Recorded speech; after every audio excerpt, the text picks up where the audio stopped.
Metaphysical poetry is a result of a type of rebellion against the 16th century sonnet sequence. This type of poetry avoids all the set rules that are made by the Elizabethan poets. The writers who wrote these poems were seen as radicals because they didn't want to play by the rules, they wanted to make their own. This kind of poetry was made for more intellectual people, or the type of people who will read between the lines because of the use of conceits and complex ideas that these types of poems will contain. The language used in metaphysical poetry is simpler and easier to read compared to a sonnet. Also, it avoids a smooth flow, which makes every line unique. John Donne is seen as the father of this type of poetry. He's the person that you'll first think of when asked about metaphysical poetry. He is very good at using his metaphysical conceits. For example, in one of his poems, he compares a man's tears to a newly minted coin. One would think how these two elements are similar, but once you read the rest of the poem, you begin to think and make connections between the two, which is the purpose of these metaphysical poems, to make you think beyond what's written down. Metaphysical poetry comes from a group of 17th century poets called the Metaphysical Poets, as mentioned by an English poet and critic named Samuel Johnson. This group of poets all had a similar writing style, although they are said to have never met or were a formal group. This group of poets include John Donne, George Herbert, Henry Vaughan, Edward Herbert, Thomas Carew, Richard Crashaw, Andrew Marvell, Richard Lovelace, and Sir John Suckling.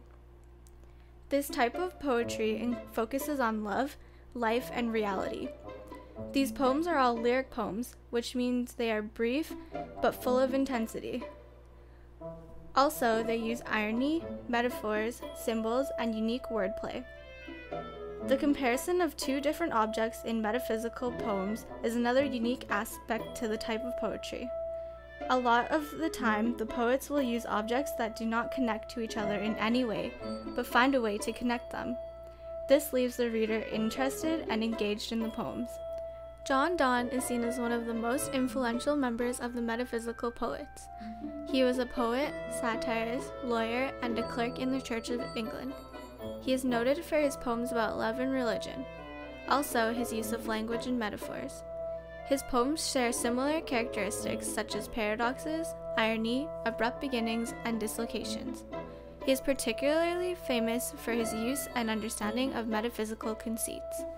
Metaphysical conceits are metaphors that are unusual and draw similarities between two unlikely objects. An example of metaphysical poetry is the poem A Valediction, Forbidden Morning by John Donne. In this poem, he paints the reader a picture of a compass used for drawing circles. The one arm of the compass represents the lover that is always moving around, while the other arm, that is the supporting arm, represents the other lover. The circles represent perfection and eternity, which are two things that people strive for in love. The metaphor of the compass that represents the two lovers shows that without the balance of the two, you cannot have a precise, perfect circle. Here are our takes on a couple of metaphysical poems that we chose. The first one is A Fever by John Donne. Oh, do not die, for I shall hate all women so. When thou art gone, that thee I shall not celebrate, when I remember thou wast one. But yet thou canst not die, I know. To leave this world behind is death. But when thou from this world wilt go, the whole world vapors with thy breath. Or if, when thou, the world's soul, ghost, it stay, 'tis but thy carcass then, the fairest woman, but thy ghost, but corrupt worms, the worthiest men. O wrangling schools, that search what fires shall burn this world, had none the wit unto this knowledge to aspire, that this her fever might be it? And yet she cannot waste by this, nor long bear this torturing wrong, for much corruption needful is, to feel such a fever long. These burning fits but meters be, whose matter in thee is soon spent. Thy beauty and all parts which are thee are unchangeable firmament. Yet 'twas of my mind seizing thee, though it in thee cannot persever, for I had rather owner be of thee 1 hour than all else ever. And here's my analysis. Next up, we have The Flea by John Donne. Mark but this flea, and mark in this, how little that which thou deniest me is. It sucked me first, and now sucks thee, and in this flea our two bloods mingled be. Thou knowest that this cannot be said, a sin, nor shame, nor loss of maidenhead.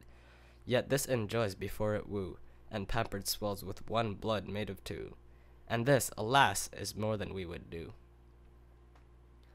Oh stay, 3 lives in one flea spare, where we almost, yea, more than married are.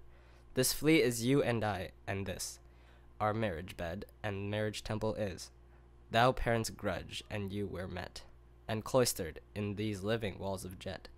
Thou use make you apt to kill me, let not to that self-murder added be, and sacrilege 3 sins in killing 3. Cruel and sudden hast thou sense, purpled thy nail in blood of innocence? Wherein could this flea guilty be, except in that drop which it sucked from thee? Yet thou triumphst, and say'st that thou find'st not thyself, nor me the weaker now. 'Tis true, then learn how false fears be. Just so much honor when thou yield'st to me will waste as this flea's death took life from thee. Metaphysical poetry was the foundation of many poems that we read to this day. The poets that invented this movement created it in such a way that one must delve deeper into the poem rather than just what's written on the paper to extract the meaning. Poetry was redefined with the use of exaggerated metaphors known as conceits, and because of its success in English literature, it is still used in modern poetry.